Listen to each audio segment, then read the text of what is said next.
Particularmente yo sí creo que el matrimonio como tal, que es la base de la familia, está en una crisis de identidad a nivel mundial. Yo lo creo. Por ejemplo, solo para demostrar mi argumento, el diccionario Encarta, en este momento de la lengua española, define así el matrimonio. Lo cito, dice: es una relación legalmente reconocida, instituida mediante una ceremonia civil o religiosa, entre dos personas que pretenden vivir juntas como socios sexuales o domésticos. Si nos damos cuenta, la definición, aunque es lógica, pero es sumamente ambigua. Dice mucho, pero no dice nada a la vez.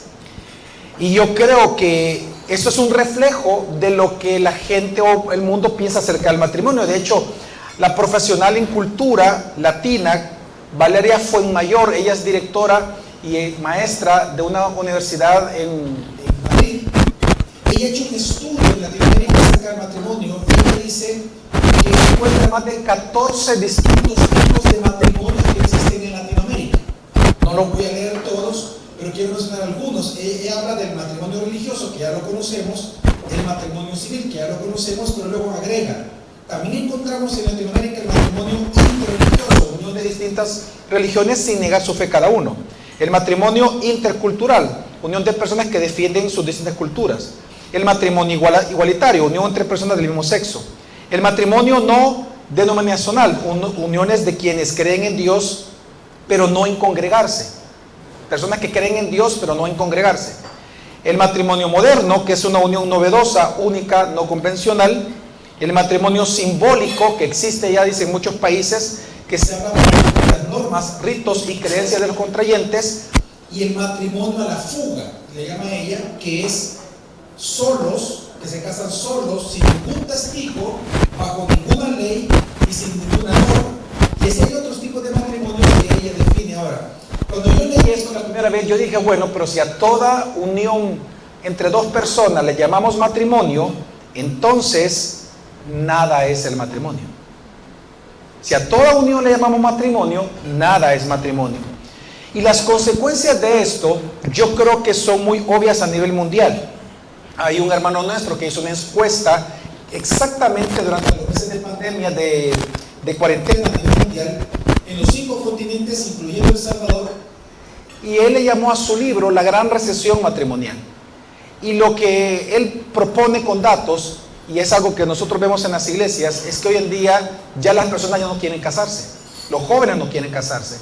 Y no solamente no quieren casarse, si piensan en casarse, lo piensan hacer después de los 30 años y no quieren tener hijos. Y si están casados, para ellos el divorcio es una opción viable bajo cualquier punto de vista. Realmente, si nosotros vemos las estadísticas y muchas opiniones que al mismo tiempo encontraremos que el matrimonio ya no es la base para muchas personas, muchos jóvenes y adultos para construir la vida, sino que el matrimonio ahora se considera como un logro más dentro de la vida personal. Así como una persona se propone estudiar una carrera o viajar, es la moda única, más como ahora es parte de la cultura ya del pensamiento moderno, en donde viajemos, aumentemos nuestras riquezas, etc. El matrimonio es visto como un checklist más. Es decir, algún día me voy a casar. De alguna manera el matrimonio ya no es parte en la mente de los jóvenes y en general de algunos adultos la base para construir la vida. Ya no es aquello que Dios ha creado para la realización personal. De hecho, si nosotros le preguntamos a cualquier persona, incluso aquí mismo en el restaurante, para ti, ¿qué es la realización de una persona? Para ti, cuando una persona se va a sentir realizada, normalmente las personas dicen como logros, consecución de objetivos, cualquier otro tipo de palabras, pero nadie asocia realmente el desarrollo personal a la unión matrimonial.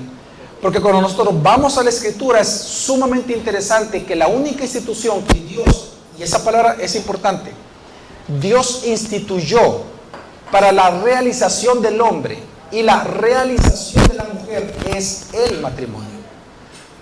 Pero hoy ya no se ve así, sino que el matrimonio realmente ahora es una aspiración o logro. Ahora, ¿por qué esta crisis de identidad? ¿Por qué hay una crisis de identidad fuerte de matrimonial y familiar? Bueno, como lo dice el título de la enseñanza de esta mañana que se me pidió llevar a cabo, y es porque se desconoce el propósito del diseño. El propósito del diseño de Dios para la familia. Cuando una persona no conoce el propósito de que algo ha sido diseñado, entonces surge una crisis. Por ejemplo, este atril está creado, su diseño tiene un propósito. El diseño es que de una manera cómoda se pueda impartir alguna charla y que esto sirve de apoyo para los papeles o las notas. Ahora, ese es el diseño de este atril. Pero si yo no conozco su propósito, yo lo puedo ocupar de macetero. Yo lo puedo ocupar de silla. Yo lo puedo ocupar para otra cosa y no necesariamente para exponer. Cuando uno pierde de vista el propósito de algo que fue diseñado, eso se pervierte, eso se corrompe, y es lo que ha ocurrido con el matrimonio. Al perder de vista el propósito del diseño de Dios, entramos en crisis matrimoniales y en crisis familiares. Y por lo tanto, hoy yo lo que quiero hablar es sobre esto, sobre cómo podemos solventar esa crisis de identidad respecto al matrimonio. Y para eso yo creo que es importante regresar al Génesis, regresar al jardín. Es interesante que cuando a Jesús le hicieron preguntas sobre el divorcio, él lo que hizo fue irse al jardín, ir a Génesis. Es volver a retomar el tema del propósito del diseño de Dios para la familia. Por lo tanto, yo quiero responder rápidamente en el tiempo que tengo dos preguntas. ¿Para qué Dios diseñó el matrimonio? Y número dos, ¿cómo el esposo y la esposa logran ese propósito dentro de la familia? Es interesante que cuando vemos la narrativa bíblica, la narrativa de Génesis, vemos que en el capítulo 1 y 2 de Génesis, Dios creó un mundo indómito. Y esto es importante entenderlo para también comprender el propósito del jardín. El globo terráqueo, hermanos, no estaba ordenado. Era indómito, era un mundo accidentado. Dios así lo creó. Ya lo creó con montañas, ya los árboles con apariencia vieja, ya vemos, era como selvático. Es decir, había mucha vegetación, estaban los animales, pero no había un orden. En este globo terráqueo, en toda la parte terrestre, que era indómito, que era selvático, que era quebradizo, quebrantado, accidentado, en el medio, dice la Biblia, puso un jardín. Y quiero que piensen las mujeres en el jardín de su casa. El jardín es algo ordenado. Se supone que tiene que estar limpio de hojas. Se supone que hay un arquitecto detrás de ese diseño. Se supone que si tú le dices a tu amiga, mira, te quiero enseñar mi jardín, usted no le va a enseñar algo accidentado. Usted le va a enseñar algo ordenado. Algo que usted ha hecho, ha labrado y ha cultivado y ha cuidado. Entonces, cuando dice la Biblia que Dios creó todo, pone el jardín. Era un punto dentro del globo terráqueo. Era un lugar dócil. Afuera accidentado, adentro dócil. Y lo que vemos es que Dios puso en el sexto día al hombre creado a esa imagen. Y el mandato fue muy simple, pero muy directo. Y el mandato fue, así como se ve el jardín, yo quiero que se vea el mundo. Así como se ve el jardín, yo quiero que se vea todo lo que tú ves accidentado, Adán. Yo quiero que este jardín lo cultives y lo labres en todo el mundo.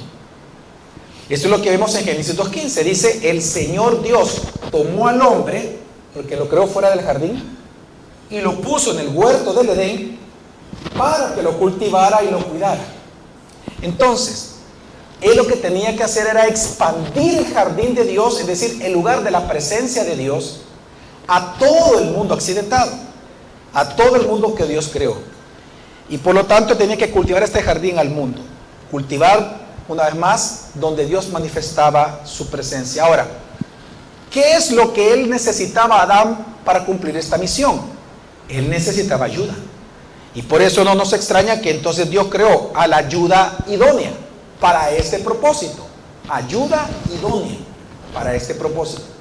Y no solamente eso, sino que le dio hijos para que le ayudaran. La idea de Dios era que la familia funcionara y existiera para el propósito del diseño de Dios, de su creación, que todos juntos le dieran la gloria a Él. Ese era el diseño de la familia. que trabajaran alrededor del propósito de Dios, no del propósito del marido, no del propósito de la mujer, no del propósito de los hijos, no del propósito de las culturas que pudieran surgir, no, del propósito de Dios. De ahí surge todo el propósito de la familia. Entonces Dios en esta orden, y nosotros conocemos los textos, no los voy a leer, Génesis 1, Génesis 2, Dios entonces le da la orden al hombre y la mujer de gobernar el mundo, de sojuzgarlo. Y entonces le dio a una mujer para que lo ayudara. La ayuda es para gobernar. Entonces, en base a esto, de manera general, podemos decir que el propósito del matrimonio, hermanos, es cultivar y expandir el jardín. Ese era el propósito del matrimonio. Y estas palabras, que no las estoy inventando, sino que están en Génesis 2, es importante, porque es un llamado a cultivar y expandir la gloria de Dios en todo el mundo, gobernándolo a través del matrimonio, a través de la familia. La orden de Dios es: gobiernen el mundo, cultivando mi gloria en el mundo, expandiéndola a través de la familia. Te voy a dar tantos hijos que quiero que llenen toda la tierra con hijos, que la tierra esté llena de mi gloria. Ese era el propósito de la familia. Ahora, esto es interesante porque Dios colocó al hombre como cabeza de la familia, a la esposa como idónea de este liderazgo para gobernar juntos a través de los hijos. Ahora, las dos palabras, cultivar y labrar, que Dios ocupa en Génesis para ellos, son dos palabras muy importantes porque en la narrativa, en la historia de redención que encontramos en la Biblia, son palabras que se ocupan cuando Dios establece el tabernáculo y el templo. Y llama a los sacerdotes. ¿Se acuerdan ustedes que Él creó una casta de levitas y luego toma a los sacerdotes?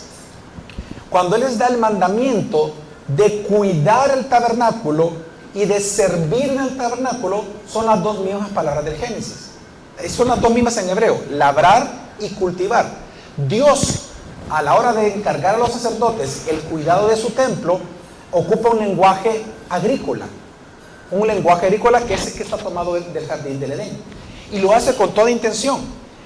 Lo que está enseñando la Escritura con otro texto más adelante es que lo que nosotros vemos en el jardín, hermanos, es el prototipo del templo. Y eso no lo digo yo, lo dice incluso la misma Escritura. Más adelante un profeta dice que lo que vemos nosotros en el jardín, incluso en la creación, es un reflejo del templo celestial. Por eso es que en el jardín nosotros encontramos los tres lugares. Encontramos el equivalente al atrio exterior, al lugar santo y el lugar santísimo, que era el monte de Dios. Entonces, la palabra cultivar, que es labrar, es la misma palabra para adorar y servir a Dios dentro del templo. Y la palabra cuidar, que es proteger, es la acción de vigilar ese estado de que todos estén adorando y sirviendo a Dios. Entonces, cuando nosotros entendemos que el lenguaje que Dios ocupó con Adán y con Eva, un lenguaje agrícola, a la vez era un lenguaje 100% espiritual y con un propósito redentor, entonces podemos resumir el propósito del matrimonio de una mejor manera. Y podemos llegar a definir que el propósito del matrimonio es que juntos cultivemos la gloria de Dios dentro y fuera del hogar. Que dos personas que se han unido y que Dios las ha unido, juntos glorifiquen al Señor o cultiven la gloria de Dios dentro del hogar con los hijos y fuera del hogar también con los hijos. Entonces nosotros, este lenguaje tan interesante que es de agrícola, nosotros lo encontramos en toda la Biblia. Es un lenguaje de los más comunes que encontramos. Cuando nosotros vemos, por ejemplo, la Biblia dice que Dios siembra en nosotros su palabra y cosecha según la que le envió, el propósito que envió. En Isaías 55, por ejemplo, Dios envía a su palabra como una semilla, la cual es enviada para que dé fruto a su tiempo, dice. Jesús en Mateo 7, Él dijo, nos comparó como árboles, y Él dijo, todo árbol que no dé buen fruto va a ser cortado. Luego en Cantar de los Cantares es interesante que el amado, que por cierto Cantares ofrece una estructura para Apocalipsis, resulta que aquel amado lo vemos en Apocalipsis glorificado. El amado de Cantares es presentado como un agricultor precisamente, como un labrador. Y lo que vemos en la esposa de Cantares, la vemos como el huerto o el jardín. Cuando por ejemplo la tsunamita dice en el capítulo 1 de Cantares, les dice a sus amigas, no se fijen en que soy morena porque el sol me ha quemado. Dice, los hijos de mi madre, es decir, los hermanos, que la habían obligado a trabajar bajo el sol, es decir, abusaron de ella poniéndola a trabajar desde niña, ella llega a decir de que el sol me ha quemado porque me obligaron, dice ella, perdón, he cuidado la viña de otros, mas mi viña, mi jardín no lo cuidé. Y es que en Cantares vemos ese lenguaje muy fuerte de jardín porque está haciendo realmente una referencia a Génesis. Y Cantares es un libro importante en el canon bíblico porque recuerden que Cantares, lo que vemos ahí es a Dios cantando. Y el cantar de los cantares, es decir, la canción más importante de todos los cantares que Dios puede hacer es al matrimonio, a la intimidad del matrimonio, al propósito, por eso se llama el cantar de los cantares. Y por eso es que cantar de los cantares, todo el tiempo el lenguaje es de jardín, es del Edén, es edénico. Menciono todo esto, hermanos, ¿por qué? Porque lo encontramos en la Biblia, este lenguaje. 1 Corintios 3:9, por ejemplo, dice, nosotros somos colaboradores de Dios y vosotros sois la labranza de Dios. Citando, haciendo un eco increíble del lenguaje edénico de Génesis 1 y 2. Es decir, hasta Dios mismo es un agricultor y Él está sembrando en tu vida y en mi vida su palabra para que dé fruto. Así que una vez más, ocupando todo este lenguaje original, no nuestro, sino de Dios, el propósito del matrimonio, hermanos, es que juntos cultivemos la gloria de Dios dentro del matrimonio, dentro de la familia y también fuera del hogar. Ahora, ¿cómo se logra todo esto?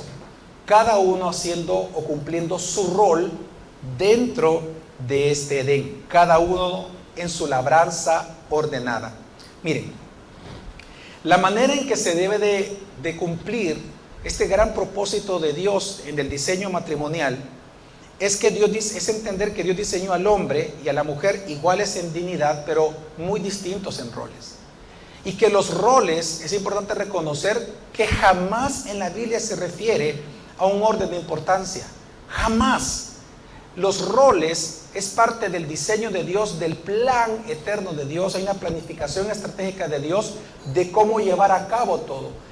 Y para darme a entender de una sola vez con esto de la importancia de entender esa gran diferencia que nunca habla de que tener un rol significa ser inferior a otro, entendamos de que el Dios que nosotros creemos, el Dios de la Biblia, es un Dios triuno. Y que cada persona es una subsistencia de la esencia divina. Es decir, cada uno tiene un rol que cumplir. El rol del Espíritu Santo no lo hace inferior al Padre. El rol del Hijo no lo hace inferior, aunque es su rol distinto al del Espíritu Santo, no lo hace inferior al del Espíritu Santo. Ni tampoco el rol del Padre lo hace inferior, el rol o superior al de los otros dos. Sino que los roles son distintos, se complementan para salvarnos a nosotros. Pero Dios es uno, hermanos. Amén. Y el Padre, el Hijo y el Espíritu Santo es un solo Dios. 3 personas, 3 subsistencias muy importantes. Ahora bien, digo esto porque el matrimonio refleja eso. El matrimonio tiene un solo propósito. Los dos serán una sola carne, pero los roles son distintos. Y cuando nosotros respetamos los roles, estamos honrando el propósito original y el diseño de Dios para el matrimonio. Y por eso es que nosotros vemos que estos roles y la dignidad es evidente desde Génesis. Yo les compartí a ustedes de que Edén es el templo prototípico de los demás templos. Si usted se da cuenta, el tabernáculo, el templo, todos tienen una imaginería edénica. El velo, por ejemplo, que se rasgó, usted no sé si ha leído cómo estaba compuesto, de qué era lo que estaba ahí grabado. Eran palmeras, era piedras preciosas, flores, todo era citando el Edén. Porque nunca ha habido ningún problema con el hebraísmo entender que el Edén era el templo prototípico del cual se sacó ejemplo para el tabernáculo y para los templos. Digo esto porque si nosotros entendemos así, entonces tenemos que comprender algo que yo creo que en la iglesia salvadoreña, en muchas iglesias se ha perdido este concepto, y este es el punto. Los roles principales, o la identidad, más bien dicho, en la cual el hombre y la mujer tienen que identificarse, bajo el cual tiene que cultivar la gloria de Dios en el matrimonio y en la familia, es que los dos, tanto el hombre como la mujer, somos profetas, sacerdotes y reyes. Eso tiene que ver con el Edén. Ahí vemos nosotros el rol de profeta de ambos, el rol de sacerdotes de ambos, era un templo prototípico, y el rol de gobernanza de reyes de la tierra. Digo esto porque este triple oficio es una manifestación de la imagen de Dios en nosotros y una expresión de nuestra unión con Cristo, ya que obviamente Cristo tiene este triple oficio. Lo menciono porque esta doctrina que estoy mencionando está de alguna manera olvidada en algunos ministerios, que por eso hay crisis matrimoniales y hay confusión de los roles, porque no entendemos la diferencia entre dignidad y roles. La dignidad es que nosotros somos profetas, sacerdotes y reyes por igual, hombre y la mujer, pero con distintos roles llevamos a cabo esta función. Déjenme demostrárselo de esta manera. No sé si, bueno, hay un catecismo, el catecismo de Heidelberg. Recordemos que los catecismos y las confesiones son documentos históricos importantes en la historia de la Iglesia evangélica, porque después de la Reforma, en los primeros 100 años, a nivel de toda Europa, surgieron más de 200 confesiones y catecismos. Los catecismos, aunque la palabra hoy está ocupada fuertemente por la Iglesia Católica Romana, pero no es una palabra que nos tenga que asustar. Los catecismos es metódico, es pedagógico, son documentos pedagógicos para la enseñanza de doctrina. El catecismo, muy importante, antiguo, el de Heidelberg, en la pregunta 31, pregunta lo siguiente, dice: ¿por qué se le llama Cristo, es decir, ungido a Jesús? Bueno, y la respuesta dice: porque fue ordenado del Padre y ungido por el Espíritu Santo para ser nuestro profeta, sacerdote y rey. Una de las grandes doctrinas de la Iglesia siempre ha sido los tres oficios de Cristo: profeta, sacerdote y rey. Pero qué interesante que esta es la pregunta 31. La pregunta 32 dice lo siguiente del catecismo: pues entonces, ¿por qué te llaman cristiano? Yo no sé si alguna vez usted se ha puesto a pensar por qué nosotros nos llaman cristianos. Porque somos seguidores de Cristo, podría pensar alguno, no es por eso. Es interesante que desde la Reforma se nos llama también a nosotros fuertemente cristianos, y ellos lo pusieron en el catecismo. Y en resumen, porque es bastante largo, lo que dice es: porque tú tienes los mismos tres oficios de Cristo. Tú has sido ungido con el Espíritu Santo, porque tenemos la unción del Santo, dice Juan, para ser profeta, sacerdote y rey en tu hogar, con tus hijos. Por eso es que Martín Lutero en sus sermones él decía: nosotros somos los Cristos de Cristo. Es decir, así como el Padre envió a Cristo, porque la palabra enviado eso es el ungido, así como el Padre tuvo su Cristo, Cristo tiene sus Cristos. No es que seamos dioses, no es que se refiere a la función, a la identidad, a la dignidad que tenemos. Digo todo esto porque nosotros, hermanos, si queremos recuperar el diseño original del matrimonio y aquellas grandes palabras que Dios ocupó: gobiernen, llenen la tierra con hijos, cultiven, guarden el jardín, expándalo en la tierra, tenemos que entender que Dios está hablando en lenguajes espirituales. Dios está hablando que tenemos que ser sacerdotes, profetas y reyes desde nuestro hogar, en nuestro hogar. Entonces la pregunta ahí viene: bueno, si yo soy eso, identidad y dignidad, ¿cómo lo llevo a cabo? Y ahí viene la diferencia. La mujer tiene una estrategia distinta de parte del Señor y el hombre tiene un rol distinto de parte del Señor, pero los dos son profetas, sacerdotes y reyes. Igual dignidad, pero se ejecuta diferente. Y es allí donde nosotros entonces tenemos que comprender que a la luz directa de la gloria de Dios, nosotros tenemos un rol que cumplir. De hecho, en este caso, dice, por ejemplo, 1 Corintios 11, 7 al 8, el apóstol Pablo: pues el hombre no debe de cubrirse la cabeza, ya que él es la imagen y la gloria de Dios, pero la mujer es la gloria del hombre, porque el hombre no procede de la mujer, sino la mujer del hombre. Cuando uno lee este texto, una vez más, no nos confundamos en que no está hablando de dignidad. Tampoco está hablando de identidad, está hablando de roles. Y lo que está diciendo es que la manera en que el hombre glorifica a Dios es ser esa cabeza de su familia representando a Dios. Y la mujer, la manera que glorifica a Dios es siempre representando a Dios como profeta, sacerdote y rey, también reina, pero en esa sujeción a su esposo. De hecho, el pastor John MacArthur, lo quiero citar, dice lo siguiente de este texto, dice: el hombre fue hecho para manifestar la autoridad de Dios. La mujer fue hecha para manifestar la autoridad del hombre. La mujer es una vicerregente, por así decirlo, que gobierna en lugar del hombre o lleva a cabo la voluntad del hombre, así como el hombre gobierna en el lugar de Dios y lleva a cabo la voluntad de Dios. Miren, y este es parte del secreto del matrimonio piadoso, que se glorifica a Dios, que el hombre es la imagen y la gloria de Dios, la mujer es la imagen de Dios, pero es la gloria del hombre. Y ella entonces, por eso se llama ayuda idónea, porque viene a ayudar a esa misión que Dios les dejó de gobernar toda la tierra juntos, como reyes, sacerdotes y profetas. Ahora, solo para aclarar, porque yo sé que en nuestro contexto salvadoreño estas palabras se pueden malinterpretar. Cuando la Biblia habla de sacerdocio, es el acto de que no tenemos que con nuestra vida manifestar la vida de Cristo en nosotros. El sacerdote, hay un versículo muy claro para entender esto, es que tenemos que ser sal y luz, ¿verdad? Esa frase, sal y luz, está hablando del sacerdocio del creyente. Cuando hablamos de que somos profetas, es compartir esto, la palabra, edificarnos, discipularnos. Y cuando hablamos de reyes, la función principal de un rey, más que gobernar, porque sí también lo era obviamente, es proteger. Entonces, cuando nosotros hacemos esto, el matrimonio y la familia crece. Pero cuando estos roles se confunden o chocan o se transgreden, hay graves consecuencias. Fíjense que Gary Becker, él fue premio Nobel en 1973, premio Nobel en economía. Y él sacó un libro muy bueno en aquel momento que se llamaba La teoría del matrimonio, por eso ganó el premio Nobel.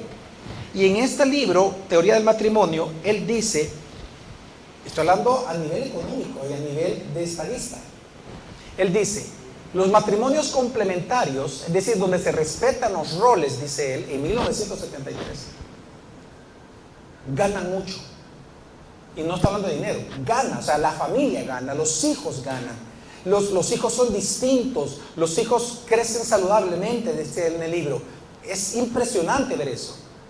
Pero cuando el matrimonio no es complementario, sino igualitario, y comienzan a ver, ya no se ven como compañeros de vida, sino que como competencia de vida, entonces los hijos sufren y hay pérdida en el matrimonio. Y por eso él decía, veamos los matrimonios igualitarios. No solamente están llenos de muchísimos problemas, sino que son desechables, pero no así el matrimonio complementario. Mark Regnerus, un sociólogo, también él decía lo siguiente: veamos las sociedades.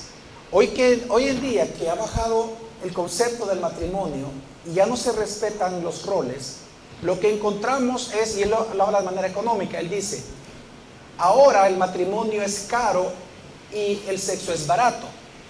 ¿En qué sentido es barato? En que hoy es fácil tener sexo con cualquiera. Es muy fácil y se ve muy rápido. Entonces él dice, a nivel económico, piensa, a nivel de economía, es decir, del manejo de tu mente, etcétera, y otras cosas. Si algo es barato, tú lo consumes. Y por eso es que hoy los jóvenes, por ejemplo, dicen, yo para qué me voy a casar, vean ustedes el término de costos, qué caro es, yo para qué me voy a comprometer en casarme, en dar mis bienes a la otra persona, en tener hijos y criar, si yo la misma felicidad que tengo con esta mujer puedo tenerla con muchas mujeres estando soltero y no le tengo que dar dinero a todas ellas. Entonces el sexo es barato, el matrimonio es caro. Y ese es el pensamiento muy moderno que está dominando el mundo. Entonces el punto es que incluso estadísticamente estamos viendo que cuando los roles se confunden, incluso los que no son cristianos están declarando al mundo que hay un grave problema matrimonial. Entonces, ¿qué es lo que tenemos que hacer? Y en lo que me resta de tiempo, no se preocupe, estoy llevando el tiempo, hermano, miren, llevo el tiempo. Si no, después me regaña el pastor César.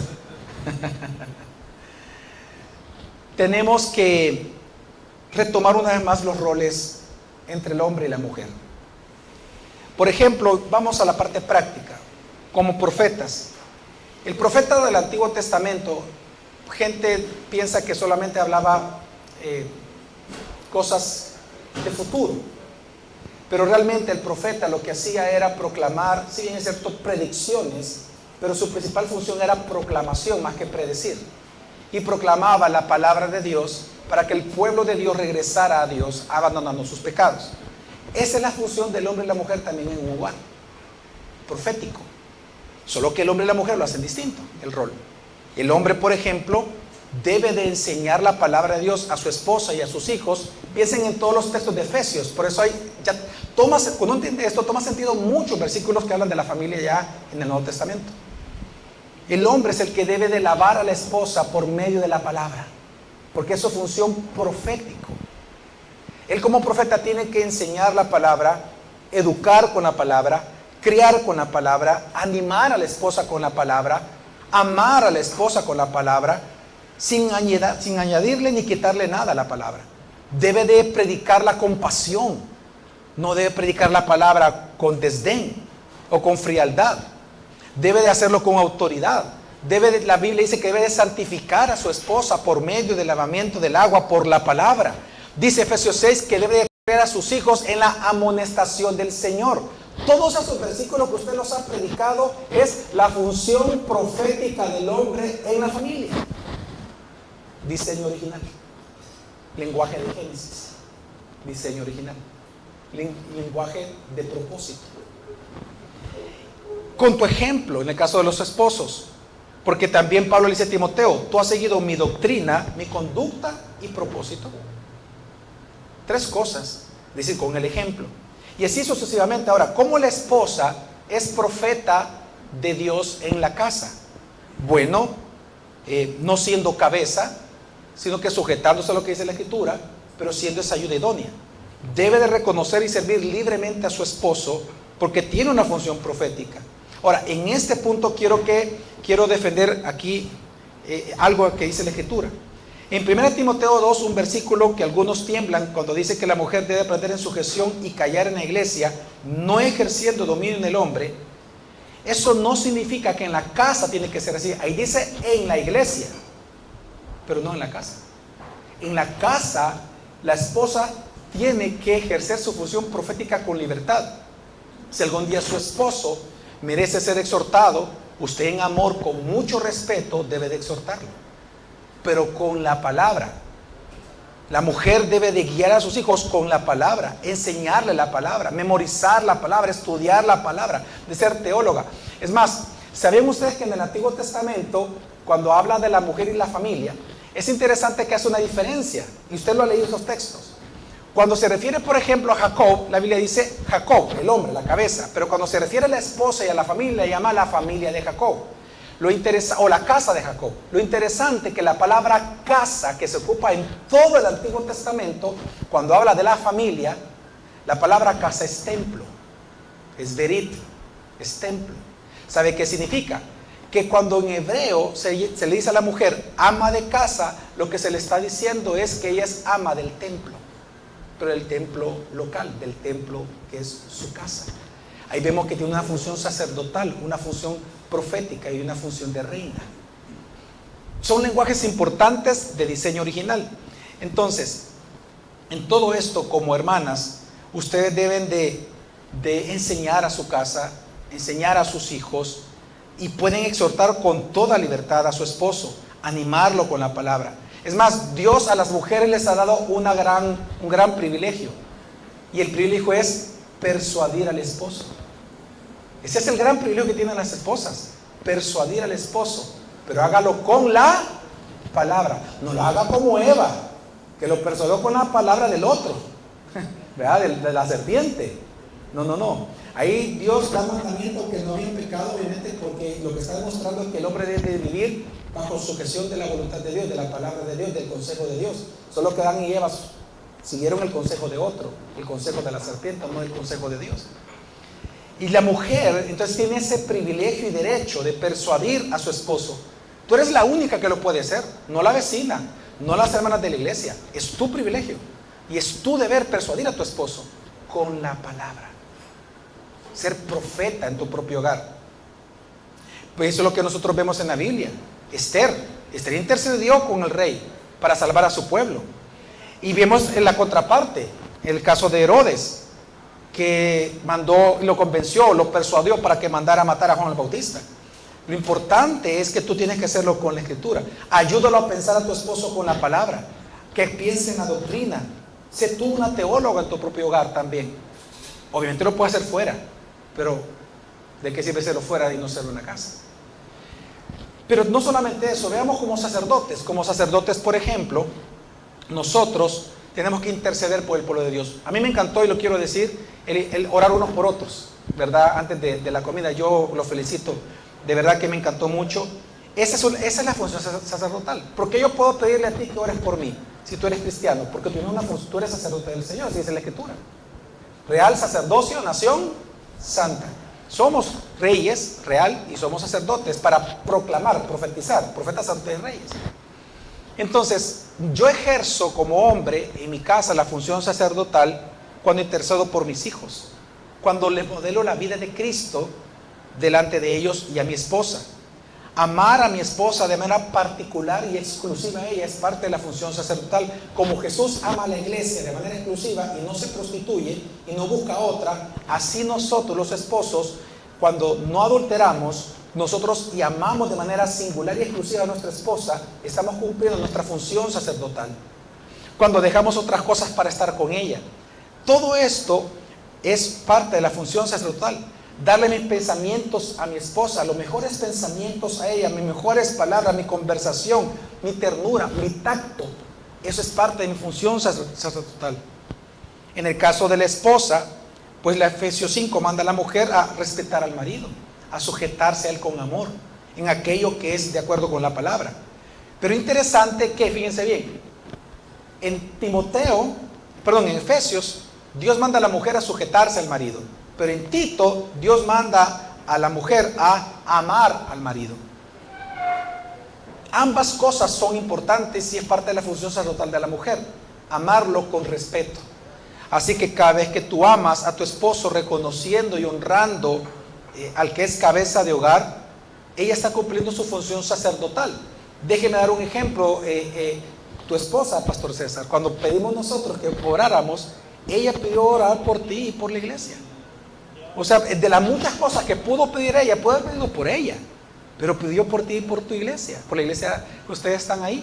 Yo dije, exacto, es la función sacerdotal de la mujer, que está intercediendo por su esposo todo el tiempo, intercediendo por la iglesia, por los hijos, por los pastores de la iglesia. Esa es su función. Impresionante, y qué bueno, ¿no?, que está cumpliendo el diseño de Dios en tu matrimonio. Y así sucesivamente, por ejemplo, vemos a Rebeca, vemos a otras más mujeres que por eso cubrían su rostro cuando hablaban con su esposo. No es que usted lo va a hacer ahora, pero quiero que entendamos el respeto y el temor que había en la mujer, porque entendía que era su función sacerdotal. Pero también como reyes, y con esto voy concluyendo, como reyes en el hogar. La esposa y el esposo deben de ser imágenes del reinado de Jesús en su hogar. El hombre defendiendo a la esposa, porque la función del rey es protección.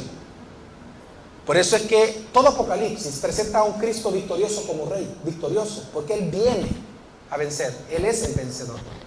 Así que el esposo debe de vencer las dificultades que tiene la esposa. El esposo debe de estar en guerra espiritual por su esposa.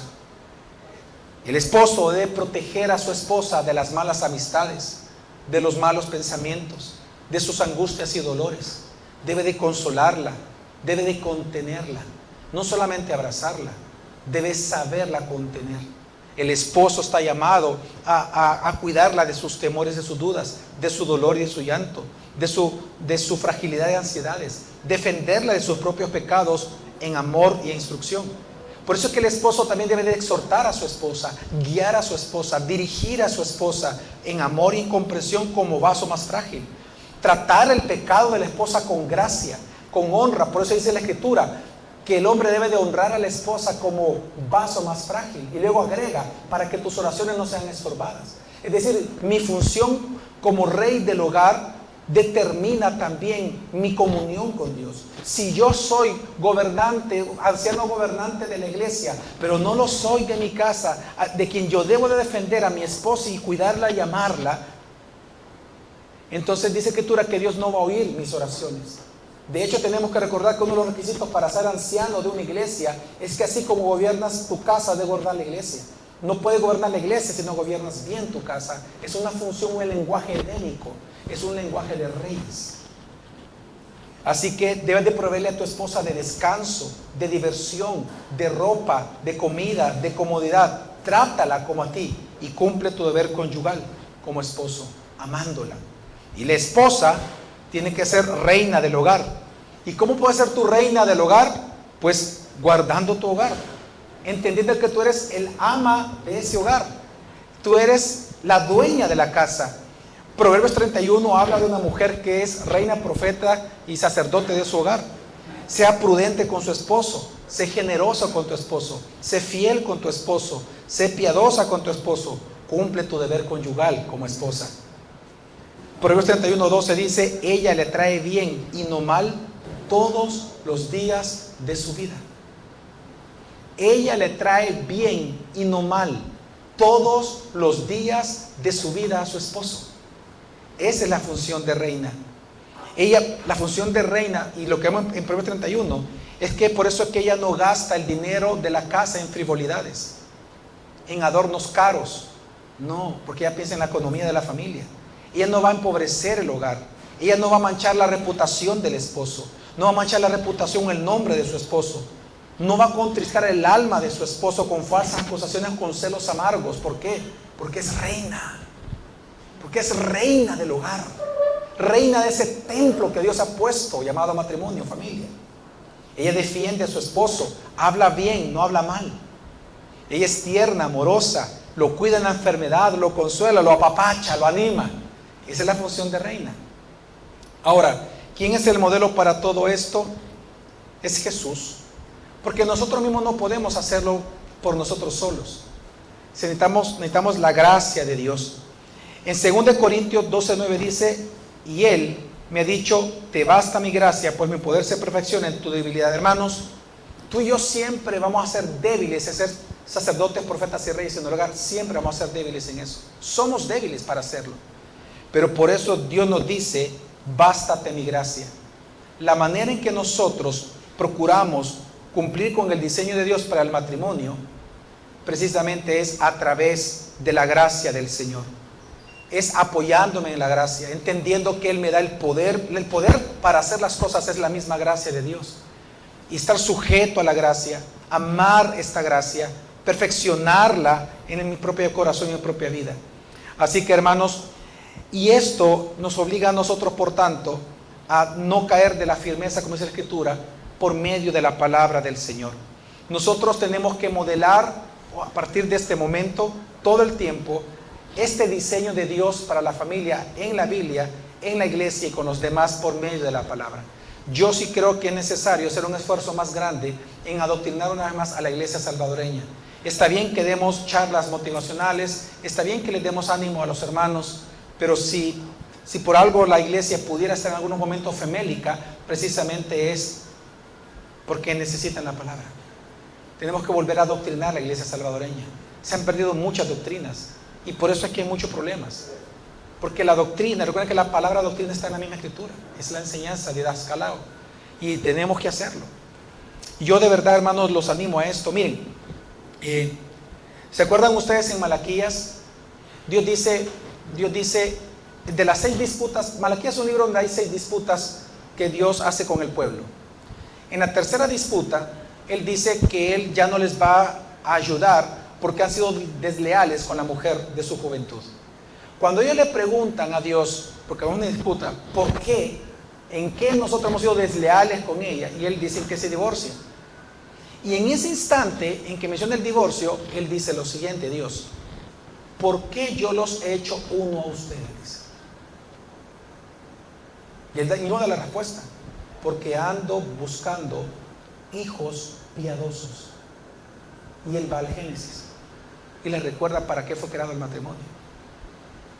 Y en ese contexto de Malaquías, él llega a decir, más adelante, más abajo, cuando él está hablando de lo que están haciendo ellos, él le dice, porque han profanado mi casa, hablando del matrimonio. Y esa palabra profanar es importante en el lenguaje bíblico. Tú no puedes profanar algo que no sea sagrado. Lo único que tú puedes profanar es algo que sea sagrado. ¿Qué Dios entonces está diciendo del matrimonio y de la familia? Que es una institución que sagrada. Y porque es sagrada, hermanos, tenemos que recuperar la Biblia en el matrimonio y en la familia. Recuperar el diseño de Dios, no lo que yo pienso, no lo que yo creo, sino lo que dice la Biblia respecto al matrimonio, respecto a los hijos. Hermanos, solo quiero concluir lo que les decía al inicio. El propósito del matrimonio entonces es que juntos cultivemos la gloria de Dios dentro y fuera del hogar. Y esto no es posible, cumplir estos roles, si no es por sujeción a la palabra y por la gracia de Dios. El poder del cristiano para hacer cualquier cosa que Dios pide es la misma gracia que nos salvó, es la que nos sostiene. Amén. Vamos a orar. En esta mañana, Señor, yo te doy gracias porque nos permites hacer una reflexión bíblica y también teológica, Señor, de un propósito original respecto a la familia. Yo te pido que tú seas exaltado de tal manera que nosotros no solamente seamos oidores, sino hacedores, y que podamos nosotros ser humildes en recuperar aquello que tú has establecido en tu palabra. Te lo pedimos en el nombre de Jesús. Amén. Muchas gracias, hermanos. Que Dios te bendiga.